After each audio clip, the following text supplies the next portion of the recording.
Hello, welcome to my knitting podcast. My name is Anna, and as you can probably tell from my Chili accent, I'm coming to you from France, more precisely from Nantes, which is a city on the west coast of France. And I'm sitting in my dyeing studio, where I also store the yarn right behind me. I'm an indie yarn dyer. I'm specialized in self-striping yarn for socks, and my brand is called Le Bruit des Aiguilles, which means the sound of the needles. You know, that little tick tick tick it does when you knit. That's the name of the brand. Um, and this is what it looks like written down.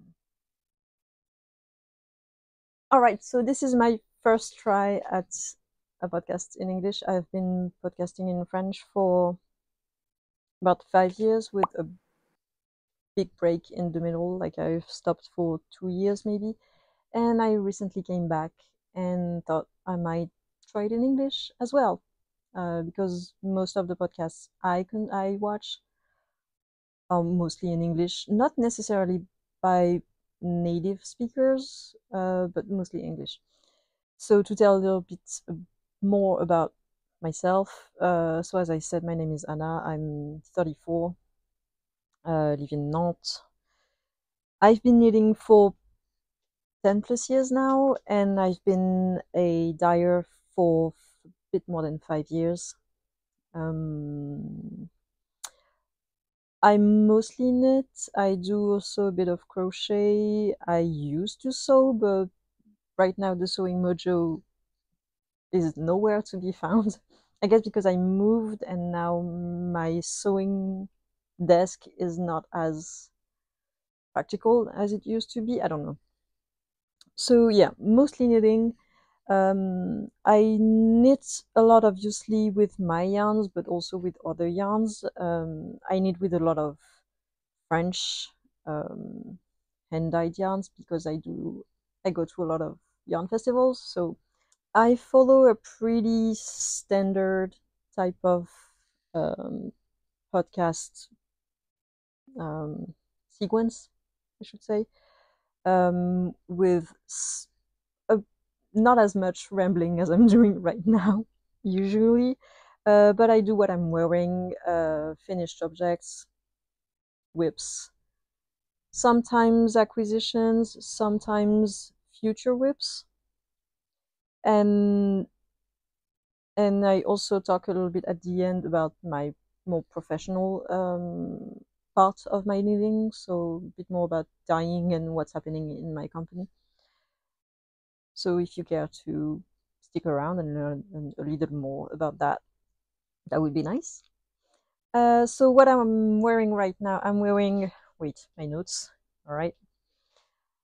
I'm wearing the Zweig sweater by Kathleen Hunter, and I knitted it in Arcoiris yarns, Dr. Wool base, and the colorway is Fourchelangue, which is, oh, what is it in English? It's a Harry Potter reference, but obviously it's translated in French. Slither, oh, it's the name of the the snake tongue. Makes no sense, but snake language they speak. Anyway, I'm not a big Harry Potter fan, so I'm sure you'll know. But yeah, it's that beautiful, beautiful green. Love green. I should have said that at the beginning as an introduction. I love green. This is not my first Zweig, but it's the first one I did only with one color. Um, my I'm pretty. It's a pretty old sweater, but I'm pretty sure I copied one I saw on Ravelry that had like only one color, and I thought it was brilliant because I love the lace detail, but sometimes the two-color sweater can be a bit much to pair with like an outfit. So yeah, love this one. So the color work, I replaced the color work by a one by one ribbing, twisted rib, and I'm pretty sure I'm pretty sure there's like a triangle detail somewhere that I omitted, I guess. And I also omitted the texture on the body, so I did pretty simple stockinette.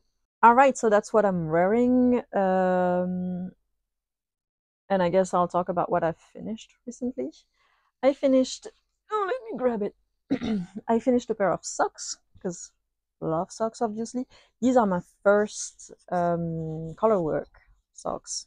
The pattern is the Jolly Jellyfish sock set by Stone Knits, obviously. Love those little jellyfish. They just make me so happy. I knitted them in, those are my yarns, so my 85-15 is going to be so weird to translate everything. The 85-15 base, which is 85% merino superwash, 15% nylon, so it's really my go-to sock base. The first color, the main color, is Tant de nuits, and the lighter color is Peche. And let's see, so yeah, those are my first colorwork socks. I like a tight sock, so usually I knit on a 2.25 millimeters. No idea what that is in US sizing. But I knew I had to size up for the colorwork, and I didn't have a 2.5 on hand, so I knitted it in a 2.75, which in hindsight might be a bit too loose. Like, I'm not very proud of that colorwork because it puckers a bit. But that's all I had on hand, and for first try, I think it's not too bad. But yeah, some of the jellyfishes are kind of, yeah, weird looking. And these are not blocked. They're on sock blockers, but I haven't blocked them because I don't really block socks, and right now I don't really block stuff anyway. So blocking might help. They've not been washed yet. I've just been wearing them at home because they're pretty thick because of the color work, and it's getting, I'm not gonna say it's getting pretty hot in Nantes because it doesn't get pretty hot at that time of the year, but I'm not really wearing shoes that justify that type of socks. What I'm trying to say. So they're my at-home socks right now, which is so lovely. Yeah, love them. And my second finished object right now is a Sophie scarf. Like my first one, for a long time I resisted jumping on the bandwagon of the Sophie whatever, was it the scarf, the shawl, everything. And so right now this year I'm doing a challenge. I don't know if this exists outside of France, but there's a 2025 gram challenge that I have to have a net deficit of 225 grams of yarn in my stash. So I can actually buy stuff. I just have to knit more than I buy, and knit more by approximately 2 kilos of yarn, which is kind of a lot. So I'm trying to find small project that can use my leftovers, basically. And also, with spring coming, I thought it would be kind of nice to have like little accessories or pop of color around the neck and not having to wear a huge shawl. So yeah, I tried the scarf, made it in like 2.5 days, so quick. The yarn I used is also my own yarn, so Le Bruit des Aiguilles. This is my DK base, which is a 100% merino superwash base. It's a pretty thick DK, like it's almost a, what is it, above DK? Is it worsted? It's like a pretty generous DK. And I think it's a bit too thick for that type of project, so it's kind of too, I'm trying not to hit the mic. Yeah. But it might be a bit like, also I haven't blocked this either because I don't block anything right now. So maybe blocking would help relax a bit, but I think it's a bit too stiff, maybe? I don't know. Love the process though. It was a super quick knit, and I already know that I can make probably 4 more just with like a fingering and a mohair left over, which is going to be super nice for, you know, touch of color during spring, or just as a gift knit. That would be also great. So yeah. And so this is everything I finished in the last 2 weeks, because I mostly podcast in French every 2 weeks. Now my work in progress is pretty advanced. Like, I mean, I'm not at the beginning of the sweater, is what I'm trying to say. So this is the Ingrid sweater, again by Petite Knit. I promise I don't just knit Petite Knit, it's just a coincidence, I would say. So this is the Ingrid sweater. I'm knitting it in Nobis yarn, which is a very local yarn. So last summer I went to Pyrenees, which is a mountain in the south of France, just between France and Spain. And there we visited a breeder, like someone who breeds goats. It's so hard to explain. So I used to speak pretty fluently English a few years ago, and then I stopped speaking it. Like, I understand it very well, but just producing sentences can get hard sometimes. So yeah, do we call them breeders? It sounds like someone, I don't know. Anyway, so this is Mohair, a Mohair breeder, and this is the yarn is mixed with sheep wool from the region, and I don't really know what breed, but the yarn is I really like the yarn. It's non-superwash, obviously. It it looks rustic and it feels a bit rustic, but at the same time, I think the mohair is just giving it a. It's both soft and rustic. I don't know how to explain it, but I really like the feel of it. So the brand is like the brand. Yeah, it's a brand. It's called Mohair d'Olon because it was bred in Olon, which is a teeny tiny village in the Pyrenees. It was really nice to actually be able to visit the how do you say chèvrerie? The place where the goats live, I guess. And then the whole process of washing the yarn and spinning the yarn takes place in France, which is pretty rare, I would say, for most of the yarn here.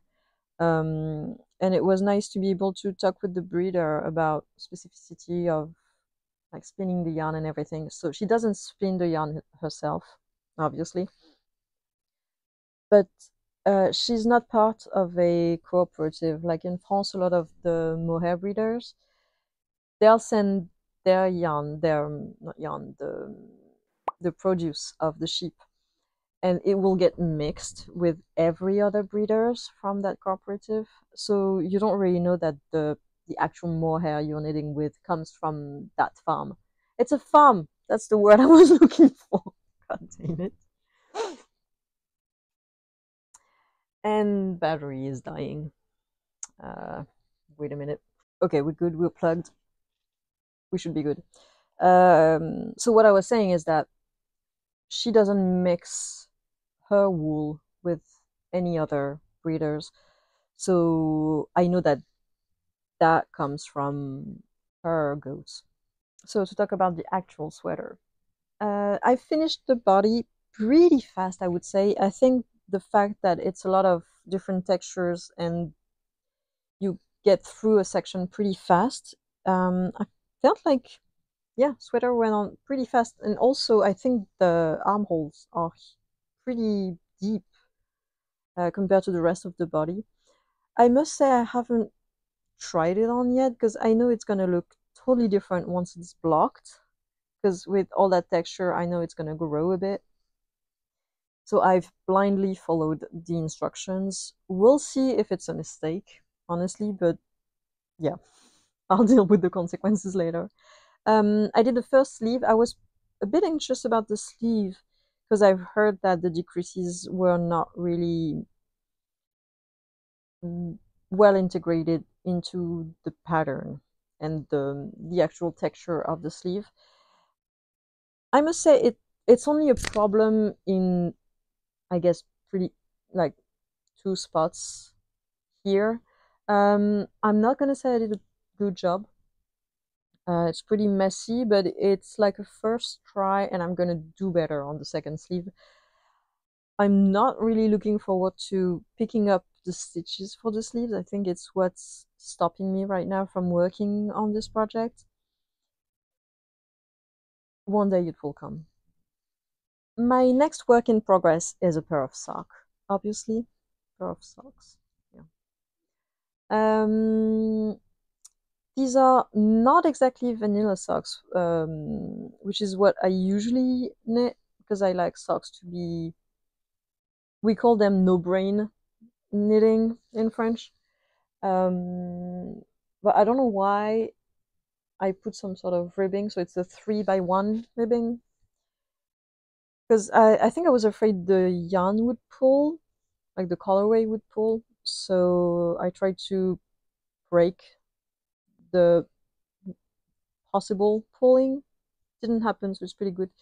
Anyway, so this is also my hand-dyed yarn. I do a mystery club every month inspired by a movie scene. So this is, what's the name in English? Poor Creature. This is Poor Creature from February. So yeah, every month I select a movie, and from a particular scene I select a color palette and I create a self-striping colorway and a variegated colorway. I'll try to add pictures so it's a bit more clear because my explanations are not clear right now. So yeah, pretty mindless knitting, although I kind of have a hard time getting the rhythm of the 3x1 ribbing. I kind of have to check every now and then because it's not as rhythmic as a 2x2 or 1x1, but I like the look of it. And I mostly knit toe-up socks. For my socks, I use an afterthought heel, like a true afterthought heel, and I also do a lot of socks for men in my life. Like I have a few brothers, and also my boyfriend likes to wear hand-knit socks, and for them I'll do a gusset and a reinforced heel. And I knit them on a 2.25 millimeters, and I love the Chai Goose for that. Basically, these are my preference for sock knitting. Next up is a project that is too big for its project bag, apparently. Is a crochet project, which is pretty rare for me.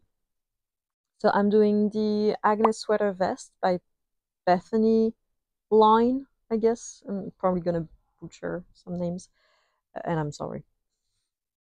So it's a, like as the name suggests, it's a vest made with granny squares. I'm using leftover because I'm trying to use the 2025 grams of yarn this year. So I have to make 25 squares, and I want them to be all different. I don't know if with the different colors I have, I can actually make 25 different, but I'm pretty sure. So yeah, I chose a palette of greens and browns and that mustardy color that I love, and some neutrals to go with it. It's supposed to be crocheted in worsted weight, I think, because it's a 4.5 millimeter crochet. And the thing is, I think the border is worsted, but I know that the rest of it is DK and sometimes even fingering, but I guess I chose the yarn based also on the feel of it. Like I wanted something pretty rustic. Um, I don't have the colorways because those are leftovers, but I know that this is the Rerum Natura, which is a French brand, and this is the Ulysse base, which is super nice for color work. This used to be a color work project. I also have this with it, which is a I love this base, but the hand dyer doesn't carry it anymore. It's Fil Indigo, the brand is, and the base is the number 21. This is 100%. I hope no one heard that scream outside, but so my yarn studio is right by a middle school. So sometimes they just do what middle schoolers do, which is scream in the streets, apparently. What I was saying is that this is 100% yak, but it's not. It's like the. I'll try to pop the. I don't know everything in English. I'm very sorry. I'll try to add the what I'm trying to say. But this is for sure fingering weight, but I'm making it work. And I'm also using Bouclelaine, which is also a French yarn brand. And this is their Mérinos-Angora base, which so yeah, basically this is the project. I'm about I know I have 19 squares done, so I need 6 more to be able to start assembling them because I want to have them all laid out, so I'm sure about the disposition of every square. Not really looking forward to actually sewing them because I really don't like assembling squares. But I really like the finished project, so I really want to actually wear it. So yeah, and it's a half crochet, half knitting project because so the squares are crocheted, but then the ribbing is actually knitted. And yeah, so that's all I had to show you for the knitting part because I'm doing the 25 grams project.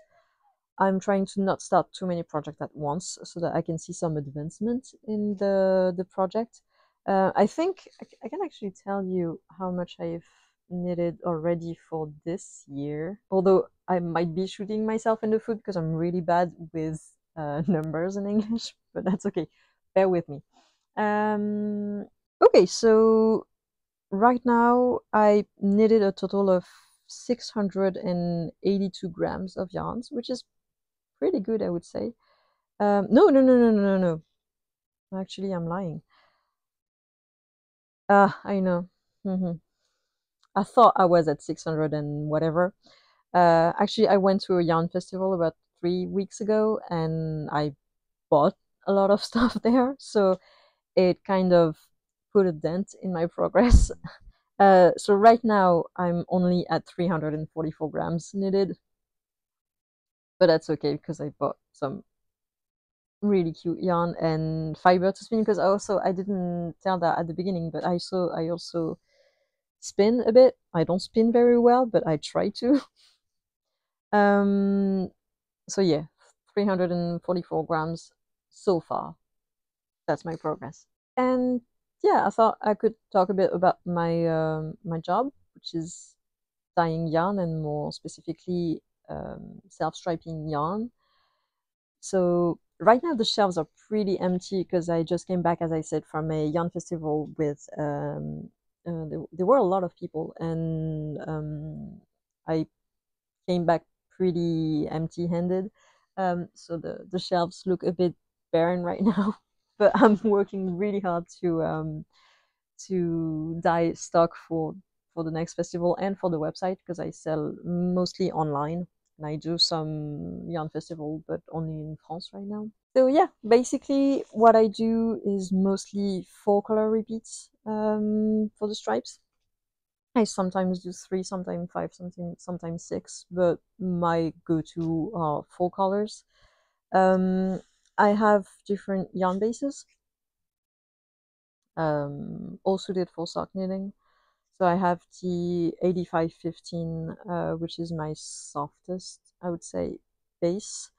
So it's merino, superwash, and nylon. I also have a 7525 base, which is a slightly rusticer merino, but it's still superwash. More of a sturdier sock, I would say, because there's more nylon, and also the fiber is less fine than the 8515. And I also have a BFL base, which is 75 BFL superwash and 25% nylon. So I used to have a ton more of bases, but I had to reduce the amount of bases I was offering on the shop because it was hell to deal with on this side of the production. So right now I only have fingering bases for socks. I also do more of speckled and variegated yarns, mostly on fingering bases because socks. But I also do some mohair, so lace weight, and I also do some decay, as you saw on the Sophie scarf. As for the type of dyeing I do, so this is what we call acid dye. So the socks can be washed in the machine with the wool specific setting on your machine. Obviously, because this is self-striping, I like to use a lot of colors because I think that's the whole point of stripes, is to be colorful, and also because these are just socks, that's when you can be more adventurous with colors and everything, because I don't dress with a lot of color day to day, but I like to have fun socks. Basically, that's how I got started.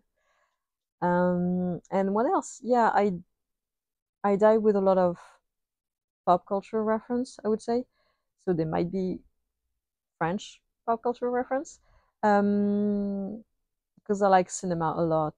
I I do a monthly colorway inspired by movies, as I said before. And I offer a subscription based system for this, or you can also just buy the single. I'm sorry, there's a lot of noise on the outside and it's getting pretty distracting. Sorry. Yeah, so I was saying I do have a subscription for the monthly colorway, but it's also available in just a one-shot system. This month, the movie that inspired me is Parasite. Guess why am I saying it in French? I'm pretty sure it's the same in English. Otherwise, I'll put something in here.